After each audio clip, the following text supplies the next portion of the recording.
I'd like to share a personal story with you, and I'll strip out the details to protect people's privacies. But last week was like the week of client consultation failures.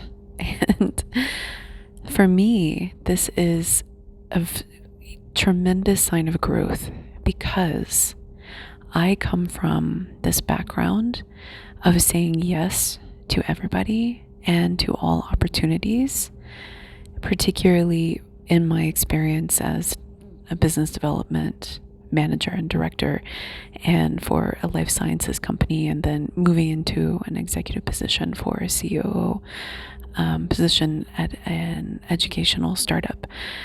And the goal was to bring in as much business as possible. And so as a result, you say yes and you say yes and you say yes, and you make concessions and you bend and you turn and you make everybody happy, and you send out like the customer surveys, and you're really good at client relations, and you've got a smile on your face, and you're just always happy to receive whatever the client is bringing to the table.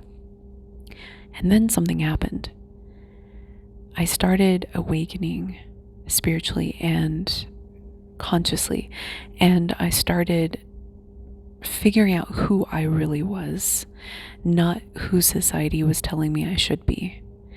And I took a hiatus from traditional work, and I went down to Costa Rica to explore an artist journey. If you've been listening to me, you know my story, so I won't go into all of those details. But what you don't know is that I took a position, an interim position as a property manager and community leader at a conscious community in Costa Rica.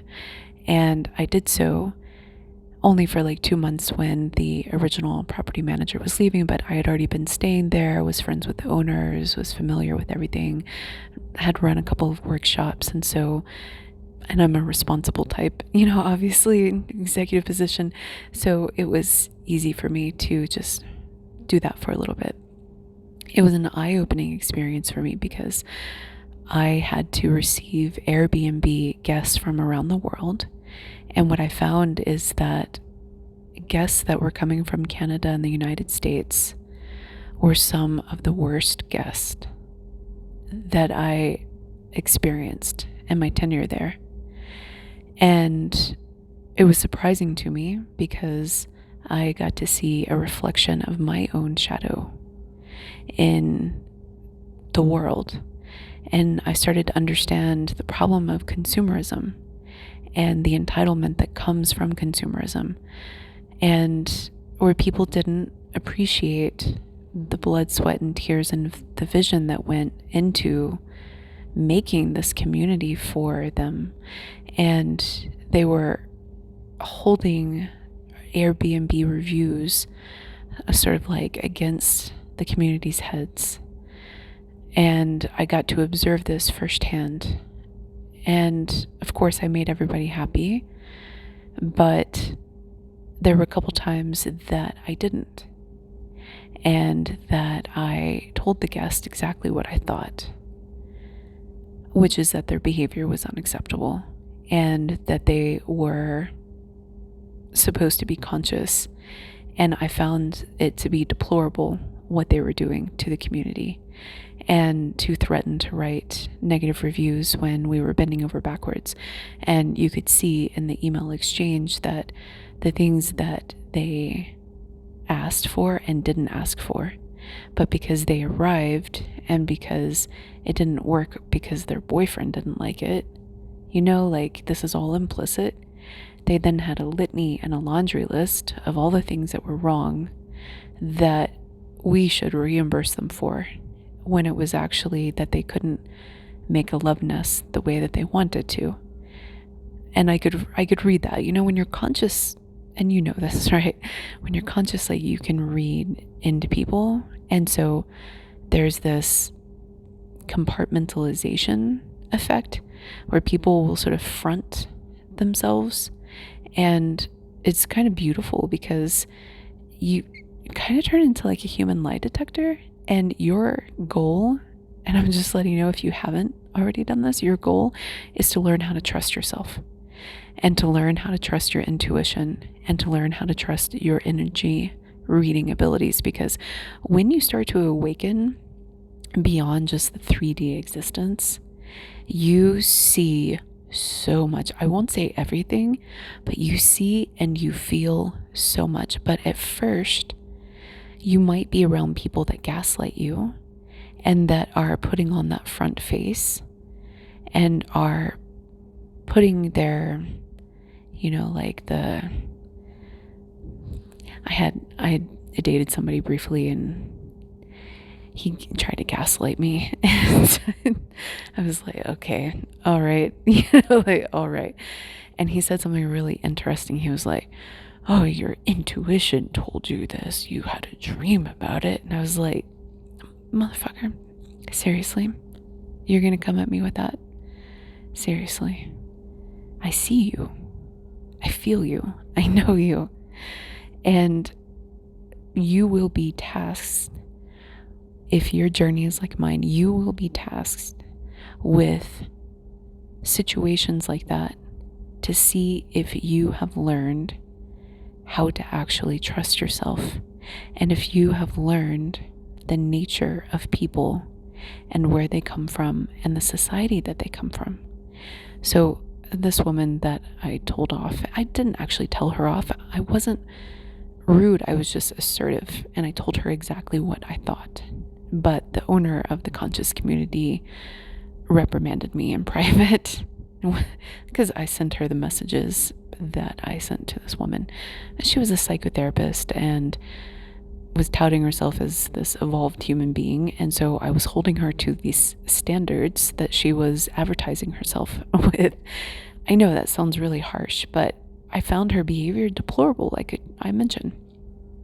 So I could feel what the actual issue was. And instead she strategized, because this is what you can do in American business and Canadian business. She strategized this laundry list of all the things that were wrong to justify why she should lie and could lie and get her money back. And I called her out on it. I absolutely did. And I told her that I thought that she should hold herself to higher standards of behavior as a conscious, evolved human being, and that I wasn't buying it. And in addition, the rudeness that was there was just unbelievable. She was supposed to arrive at a certain time and was a no-show, and this can be common. It's not like that big of a deal, but she didn't know that I was like waiting for her all day, and she had no idea, and she didn't put herself in the shoes of a host. And I had to set aside an entire day and essentially wait for her to arrive, and had no context, no information. And when she did, she was walking around and, oh, it's great. Oh, thank you so much. Oh yeah. And we had this nice pleasant conversation. Then her boyfriend arrives, and then 2 hours later she's leaving, and she's trying to hold her feet to the fire for this manufactured illusion that she could get away with, because we can do that in America. It's like the client is always right, and we always make clients happy. And there's something about that causes a fracturing of our social skills and our authenticity that I find to actually be a barrier to reality shifting. And breaking the rules on this means that you're actually going to push a lot of people out of your orbit, because they're the wrong people that don't respect you, that don't value you, and don't want you to be honest. And sometimes they want to run circles around you. Like legit. Like it's true. It's actually true. So the 2 consultations that I had this past week were absolute failures, because I told them exactly what I thought. And we didn't make it past the first conversation without them getting so triggered that they shut down. Literally. They had to abruptly end the conversation because they couldn't handle hearing a reflection of them. And one of them tried to gaslight me, as you will find, where I could feel their perspective taking, and it was like they were talking to a projection of somebody else in their past, and they couldn't see me clearly. And so I pointed it out. And this is an observation that I've had of myself and others. It's ubiquitous. We do this. This is what Freud was talking about, our projections. And this creates this distance in our relationship space. So if you and I are talking and you have a projection of me going, you're actually not seeing me clearly. And this creates a barrier.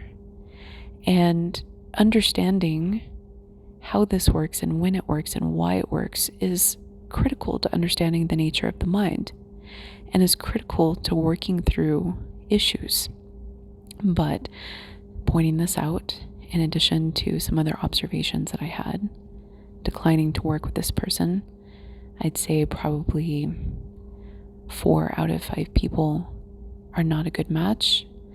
And so this was one of those 4 out of the 5 people. And I was telling them why. And I won't get into the details. It's not super important. But it created a trauma response in this person that had a lot of trauma. And my concern was that I couldn't talk to them authentically without traumatizing them. And me just saying that traumatized them. So, on one hand, I was right. And on the other hand, I was frustrated because I was like, how are we supposed to work together? I think you need traditional therapy. There are some people that actually need traditional therapy who just need to be held and listened to and have somebody that's completely silent and nodding the entire time and probing a little bit and gently, very, very gently. It's so slow, but it's great for people who are very traumatized. I'm not a good fit for people who are very traumatized. I'm just not. I realize that now. So the other one, I listened to them for most of the time. There was a live call that we did. It was kind of unusual, but I listened to them and I could see some of the patterns. And at first I thought that we could work together, but I had concerns about the rigidity of the attachment to a particular narrative and their reality shifting capabilities, because this is a really big barrier to shifting if you're really hung up on one particular story. And if that story cannot be resolved, then it takes up so much time because you run in circles in your mind. And it's like, you can give yourself closure, but it's better to do that on your own rather than to work with me or with anybody during that process, because of the perseveration effect is just too intense and too involved. It ends up just taking a lot of time and money to try to work with somebody if you're in that hamster wheel phase. I've been in the hamster wheel phase. It took me like 1.5 years of working on it full time to get out of that. I was coming out of a nightmare. She was also trying to come out of a nightmare. So it's a natural part of the process. But unfortunately, she was so defensive that I couldn't even educate her on this without it triggering a meltdown. And somehow me articulating how the mind works was so powerful of a trigger that it was like a full stop, defensive, no, I'm doing great, I'm doing fine, I'm doing you don't know what you're talking about, you don't know me, da da da da da da da. And I was like, okay, let me try to explain it a different way, right? I couldn't even complete my explanation, shut down. And then I was like, okay, it's not going to work. Clearly, we're not a good fit, right?